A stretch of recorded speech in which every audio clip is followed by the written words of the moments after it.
Our Stop Domestic Violence coverage continues this afternoon. If you know somebody who's the victim of violence, we have help for you today. We're holding a Stop the Violence phone bank right now. Our Courtney Garish is standing by live with help. Courtney. Katie and Steve, we have knowledgeable volunteers taking phone calls. People can call up until 7 o'clock tonight. Questions. If you have a friend who's affected, it doesn't necessarily need to be yourself.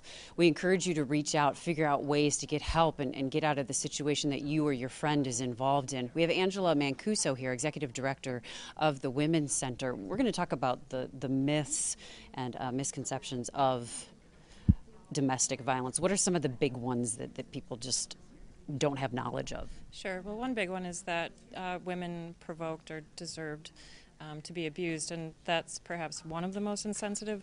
The thought that anybody would deserve to be abused is, appalling, and to use force and violence as a response to conflict is a choice that one makes. So that's one misperception.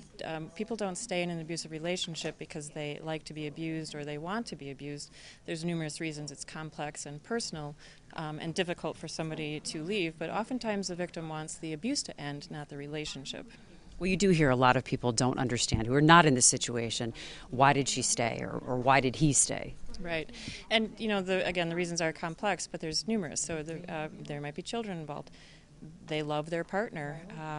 Financial reasons, lack of alternative housing or resources, cultural and religious beliefs, fear for their safety and the safety of their children.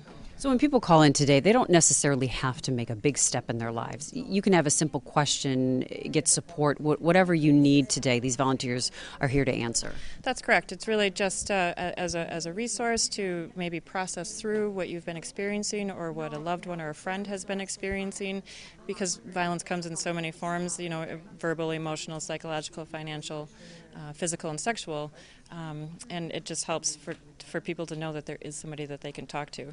Angela, thank you so much. Angela Mancuso. And the number to call, 414-967-5417, again, until 7 o'clock tonight. And we encourage you to call and get help. Steve, Katie? Thanks, Courtney.